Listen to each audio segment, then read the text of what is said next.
আসসালামু আলাইকুম, হ্যাপিস ডায়েরিতে সবাইকে স্বাগতম। আজ আমি আপনাদের তৈরি করে দেখাবো চিকেন টিকিয়া। আর এখানে নিয়েছি আমি চিকেন নিয়েছি 8 পিস, আর এখানে বুটের ডাল দিয়ে দিয়েছি।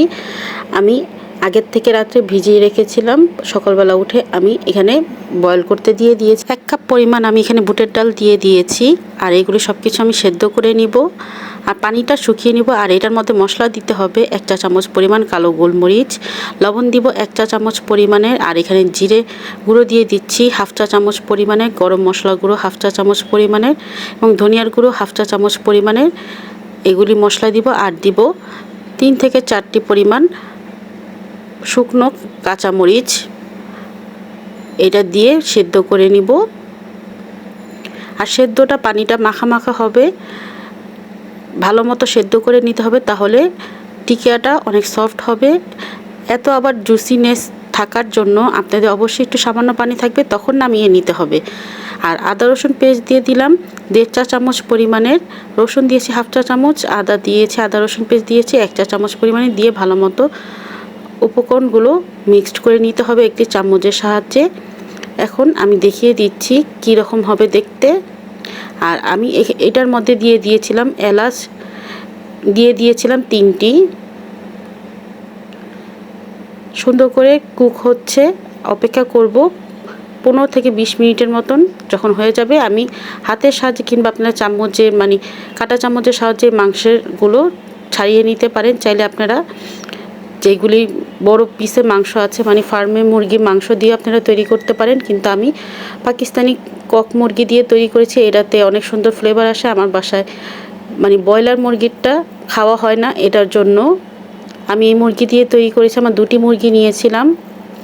আর এই যে একটু ড্রাইও না, বেশি পানি জাতীয় ছিল না, একটু হালকা লিকুইড ভাব ছিল। তখন এটা আমি ব্লেন্ডারে ব্লেন্ড করে নিচ্ছি, চাইলে আপনার শিলপাটায় বেটে নিতে পারেন। আর সাথে দিয়ে দিয়েছি পুদিনা পাতা। আর এখানে অবশ্যই পেঁয়াজ বেরেস্তাটা ব্যবহার করবেন, আপনাদের দেখাতে ভুলে গিয়েছিলাম, এটার সাথে মিক্সড করে ফেলেছি। এটার জন্য দিয়ে শিলপাটা কিংবা আপনারা ব্লেন্ডারে ব্লেন্ড করে নেবেন। এরপর ভালো মতো করে দেখবেন মিক্সড হয়েছে নাকি। আর পুদিনা পাতাটা ব্লেন্ডারে ব্লেন্ড করবেন না, এরকম কুচি কুচি করে দিবেন, তাহলে সুন্দর একটি গ্রান আসবে। সাথে এটার সাথে ধনিয়া পাতাও অ্যাড করতে পারেন। আমি এটা টিকিয়া শেপ দিয়ে দিচ্ছি। এরকম করে আপনারা ফ্রিজে সংরক্ষণ করতে পারবেন 1 থেকে 1.5 মাসের মতন।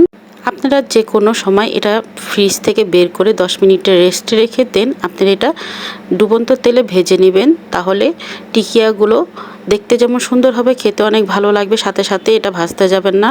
আর এখন আমি সমস্ত টিকিয়াগুলো বানিয়ে নিব আর ভেজে দেখাবো দেখতে কেমন হয়েছিল এবং খেতে কেমন হয়েছিল।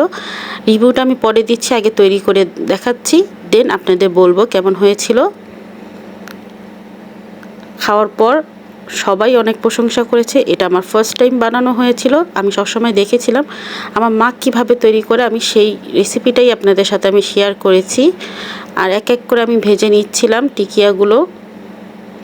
আর একটু লালচে আকারে করে ভেজে নেবেন। আর এ সময় চুলার তাপটা মিডিয়াম টু লো হিটে এটা ভাজবেন, তাহলে সুন্দর ভিতরে সেদ্ধ হয়ে যাবে, উপর দিয়ে অনেক ক্রিস্পি হবে, আর কালারটা অনেক সুন্দর আসবে, খেতেও ভালো হবে, কোনো কাঁচা ভাব থাকবে না।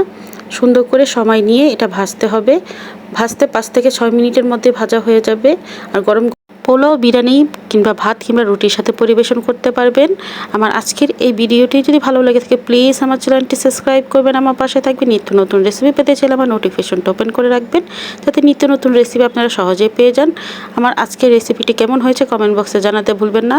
যদি ভালো লেগে থাকে কমেন্ট বক্সে অবশ্যই জানিয়ে যাবেন। আজ এ পর্যন্তই। আল্লাহ হাফিজ, আসসালামু আলাইকুম। এরপর আমরা তেলটা ঝরিয়ে একটা টিস্যু পেপারে উঠিয়ে নিয়েছি, আপনাদের সার্ভ করে দেখাচ্ছি দেখতে কেমন হয়েছিল।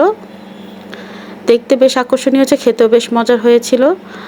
আর বাসায় যদি বিস্কিটের গুঁড়ো না থাকে, আপনারা একটু পাউরুটি একটু ভেঙে দিতে পারেন, মিক্সড করে দিতে পারেন, তাহলে ডোটা একটু সফট এবং আঠালো হবে। আজ এ পর্যন্ত। আল্লাহ হাফেজ, আসসালামু আলাইকুম।